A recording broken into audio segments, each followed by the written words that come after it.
At first, it appeared harmless. A prince with particular tastes, a man known to favor heritage over modernity, preserving objects others considered decorative. But the pattern emerged slowly, and once noticed, it could not be unseen.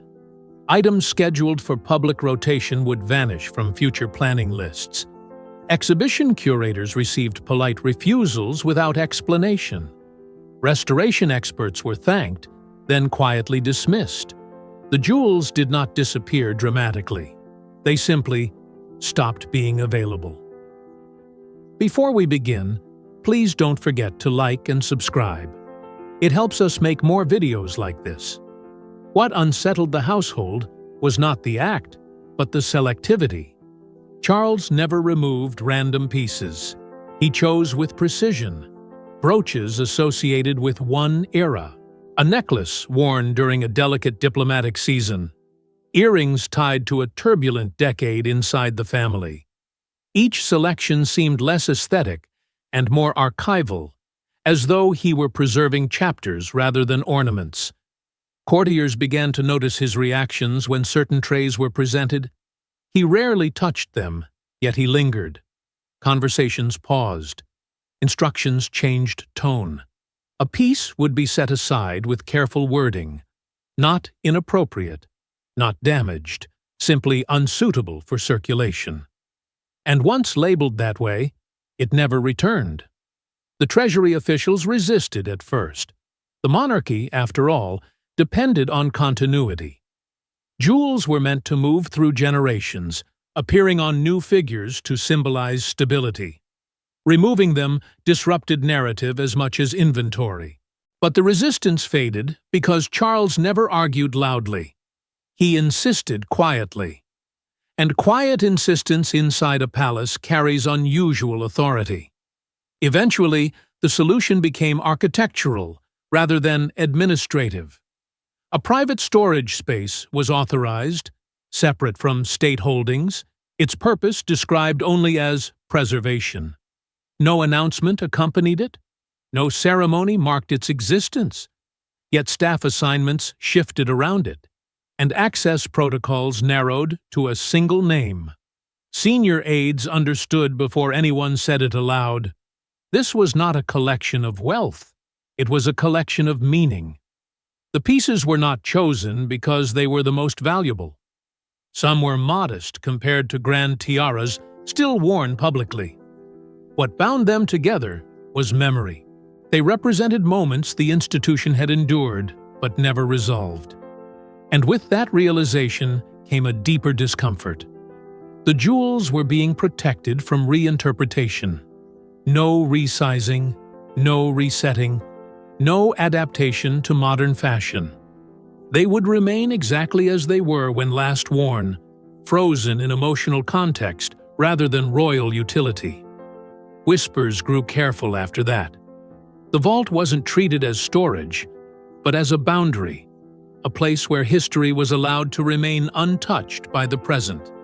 Even those who never saw its contents began to understand its purpose.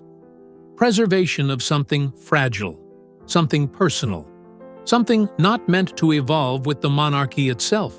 But the collection's emotional gravity only made sense when insiders connected the jewels to someone the palace never stopped orbiting. The monarchy moved forward. The crown passed hands. Titles changed. But within palace walls, time did not move the same way. Because some objects are not valued for diamonds. They are valued for memory. And according to those closest to the king, the vault does not hold a fortune. It holds a history he never let go of. By then, the household had already sensed it. The collection was never random, never decorative, never assembled for prestige. It circled around an absence, one presence that lingered without being acknowledged. Staff learned to recognize the subtle signals, a change in tone when a particular decade was mentioned, a pause in conversation when a familiar name surfaced too close to private corridors. The jewels were not reminders of power. They were reminders of someone. Charles did not entrust the vault's care entirely to archivists. He oversaw its preservation himself, not ceremonially, but meticulously. Temperature guidelines were checked twice. Handling instructions were repeated, even to senior curators. He did not demand reverence. He enforced stillness. Nothing was to be modified. Clasps remained exactly as they had been fastened years before. Stones were never reset for modern wear. Even minor restoration proposals were declined. The pieces were not broken. They were complete, frozen in the moment they last belonged to a life no longer present. Those who worked close enough understood that altering them would mean rewriting memory, and that was the one authority he refused to exercise. A king could reshape institutions, speeches, even tradition. But here he imposed a different rule: preservation over adaptation. The monarchy thrives on reinvention, yet this was deliberate resistance to it. Occasionally, a conversation slipped too near the past. A remark, a comparison, an attempt at reassurance. The response was never anger. It was something quieter, heavier. Words would shorten. Meetings ended early. The implication became clear. The vault was not political territory. It was emotional ground, and stepping on it carelessly unsettled more than protocol. Within the palace, unease formed around that understanding. Modern reigns require forward motion, carefully managed narratives, and symbols that reassure the public of stability. But a private collection anchored to unresolved history created tension no briefing could address. Some feared the symbolism if it were ever known. Others feared the consequences of denying it existed. Camilla gradually recognized the difference. At first, she approached the matter as any consort would, part curiosity, part responsibility. A queen must know the meaning behind royal objects. Yet the responses she received were not logistical explanations, but careful deflections. And when she finally understood what united the pieces, the request transformed from ceremonial to personal. The vault was not excluding her from jewels. It was excluding her from a chapter she could never share. To Charles, the collection was not ownership. It was guardianship. He did not speak of inheritance regarding it. He spoke of keeping, as if the responsibility had been handed to him informally, beyond coronations and succession laws. A silent duty carried through decades of public change, immune to official transitions.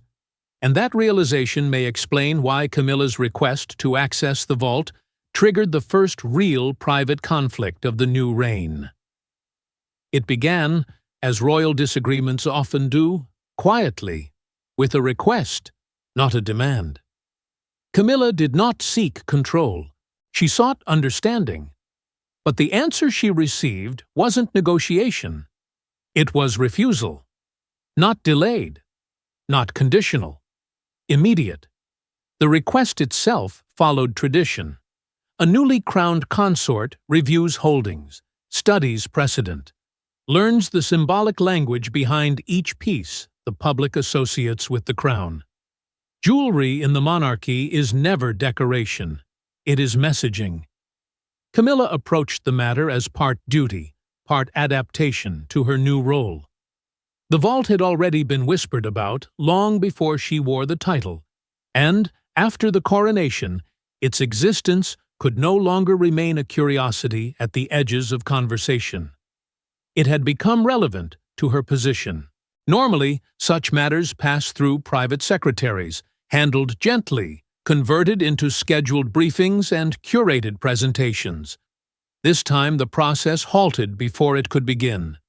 The request did not circulate through aides. It did not reach curators.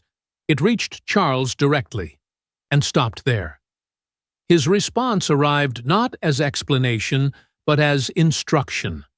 A written clarification of access authority was issued, narrowing permissions that had previously been assumed flexible. The wording was careful, almost clinical, but its effect was unmistakable. The vault fell under personal sovereignty rather than shared royal administration. Not state, not ceremonial, personal, final. Courtiers found themselves navigating unfamiliar territory. Loyalty to the monarch required obedience. Loyalty to the queen required transparency. The two had never openly conflicted before. Conversations grew cautious. Schedules were rearranged without comment. Topics shifted when footsteps approached. The palace did not erupt into drama. It retreated into politeness, the most telling form of tension it knew. Within days, the atmosphere altered. Meetings shortened. Advisors measured every sentence. Even routine preparations for public engagements carried an unspoken hesitation, as though one incorrect reference could reopen the question no one wished to name. The vault had become more than a room. It had become a boundary. Rumors of a private disagreement surfaced in the only way royal disagreements ever surface, through silence. No confirmations, no denials, only an absence of casual ease between offices that once operated seamlessly. Staff received a subtle directive.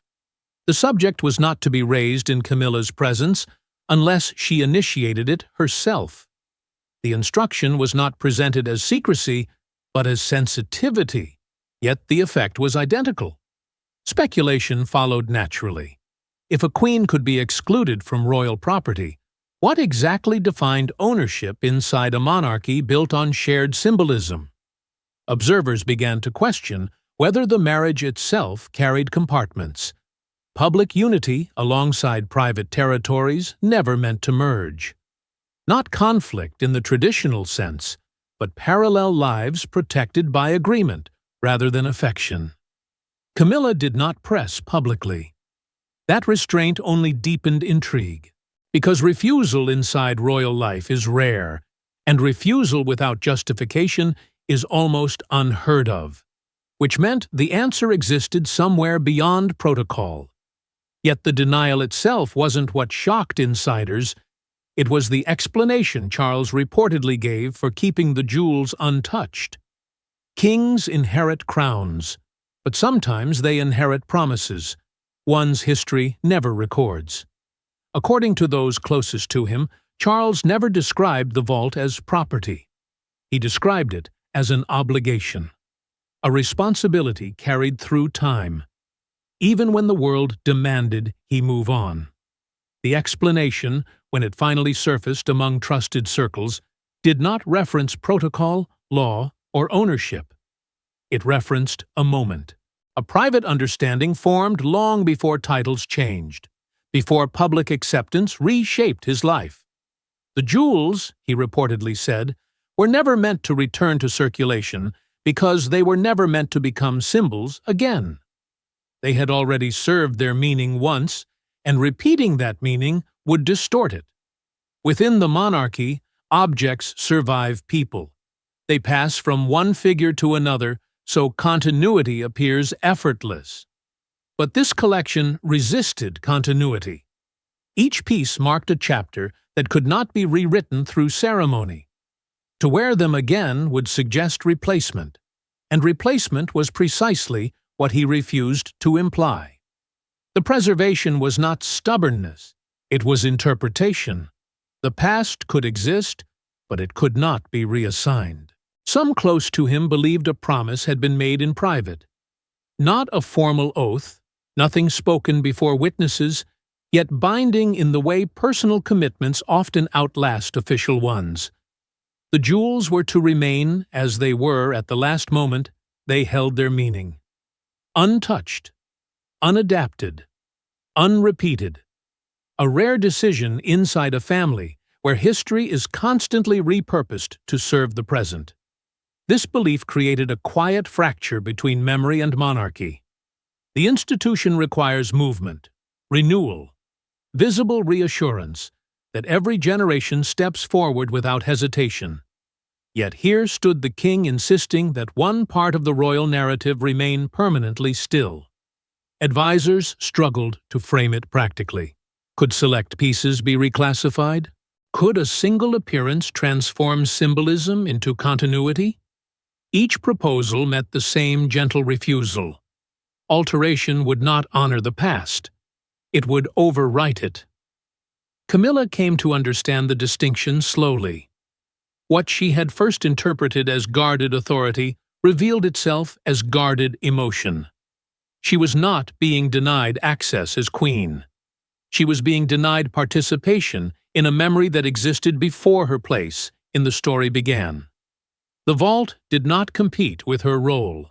It existed outside it. Recognition of that truth altered the nature of the disagreement. It was no longer about rights. It was about boundaries grief had drawn long before acceptance reshaped public life. Some advisors recommended a compromise, a careful unveiling framed as tribute rather than continuation. A controlled narrative could transform secrecy into dignity, they argued, strengthening public empathy. Charles declined.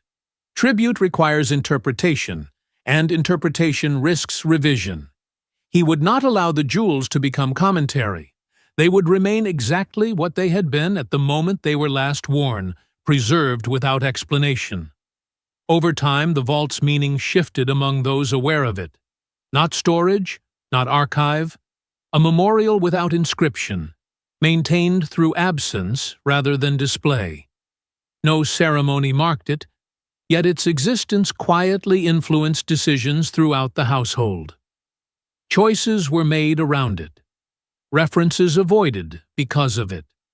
An unseen presence, shaping visible order.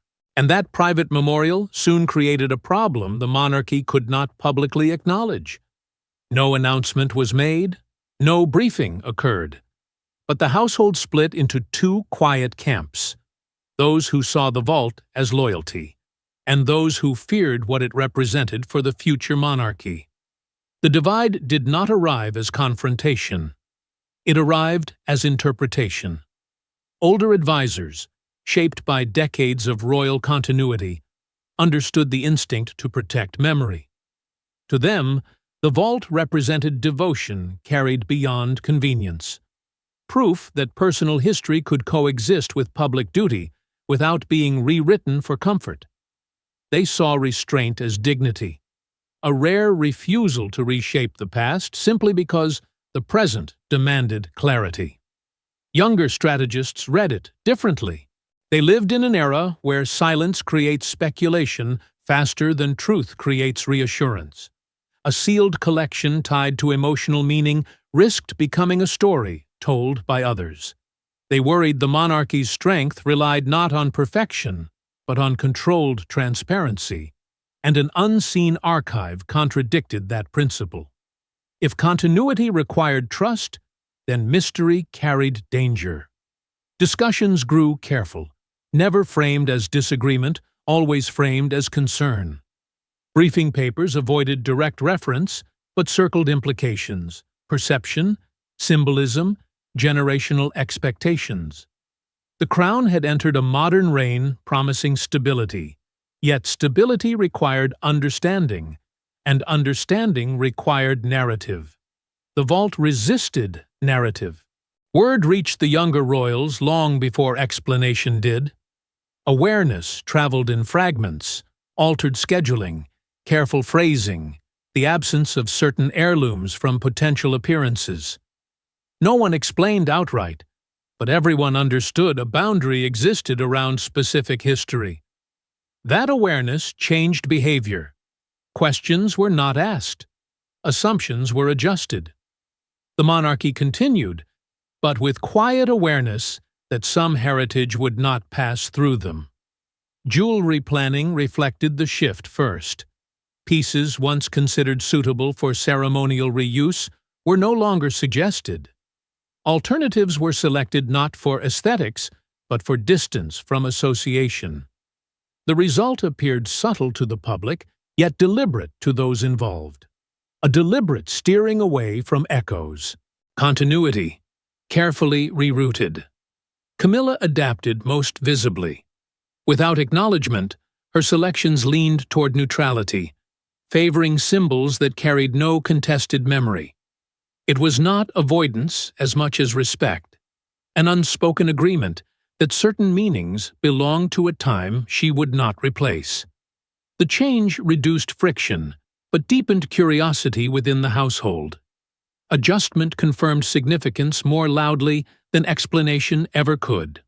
Staff training evolved quietly as well. Historical anecdotes once shared casually during preparations were shortened or omitted entirely. References to particular periods were softened into generalities.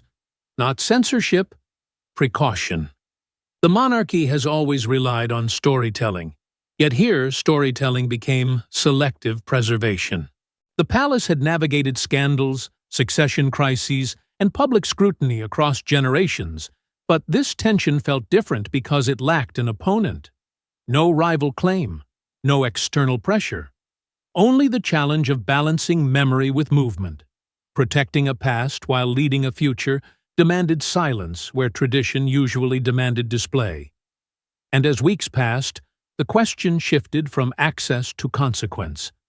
Not who could enter the vault, but what its existence implied about inheritance itself.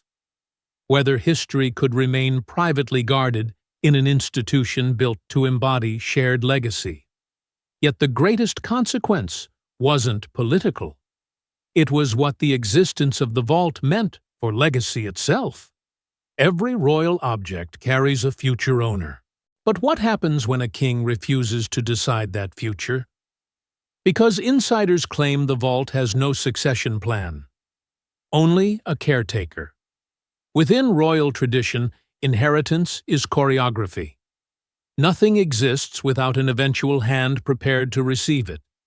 Crowns pass, titles pass, residences pass, and even grief is expected to pass into symbolism. Yet the vault resisted that pattern. It was preserved carefully, documented privately, and guarded absolutely, but never assigned forward. Not delayed, not pending. Simply undefined. Those aware of its status began asking questions that had no comfortable answers. If the pieces were not state regalia, they would not automatically transfer with the crown. If they were personal, they should belong to family.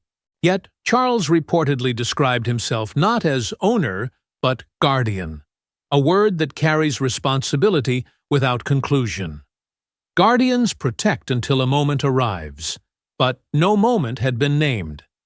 This uncertainty drew attention toward the next generation. The heir represents continuity, and continuity depends on clarity.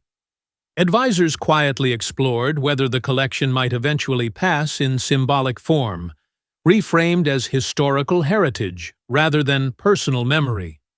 The idea met hesitation.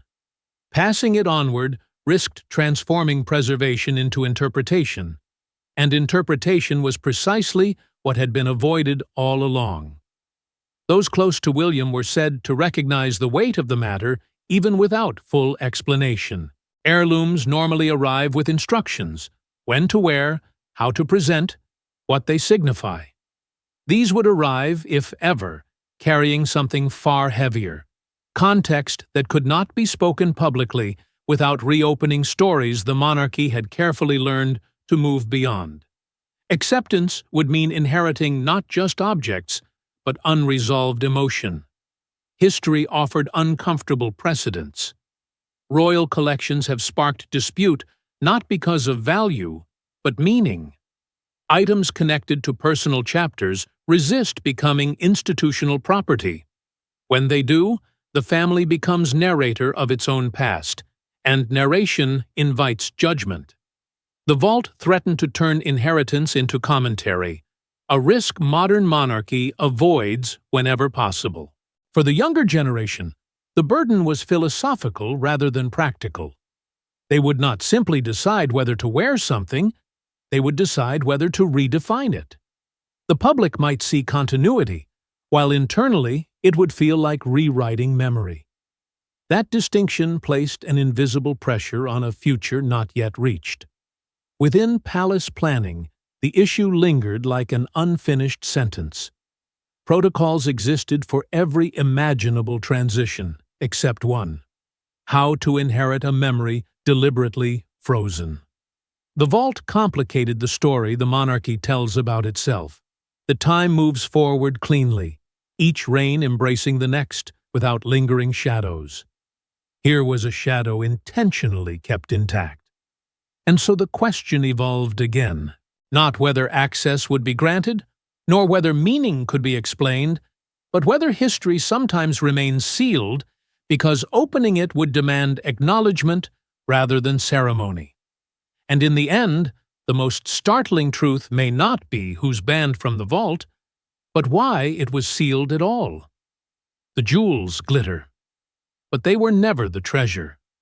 The real secret inside the vault isn't diamonds.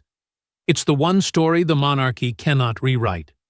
By the time the household stopped questioning access, a deeper understanding had settled in. The vault was never designed to conceal wealth. It existed to contain narrative. Every institution survives by shaping its past into something stable enough to carry forward. Yet here lay a chapter deliberately left untouched.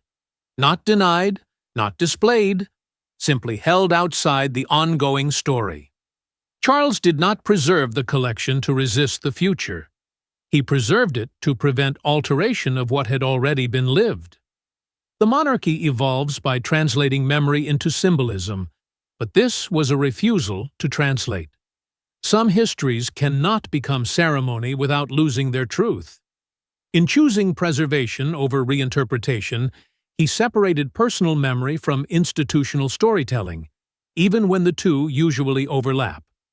Camilla's role within that decision gradually clarified.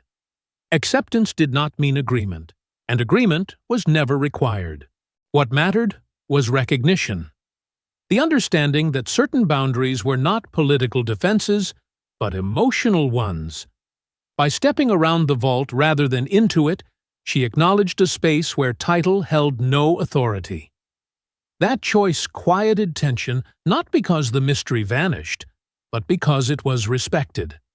For the monarchy itself, the calculation was delicate. Exposure offers clarity, yet clarity can reopen questions history prefers to rest. Stability sometimes depends on silence, not secrecy, but restraint, allowing a past to remain intact without forcing it into explanation. The vault became a compromise between truth and continuity. The public image moved forward untouched, while the private truth remained undisturbed. Locking memory away is not erasure.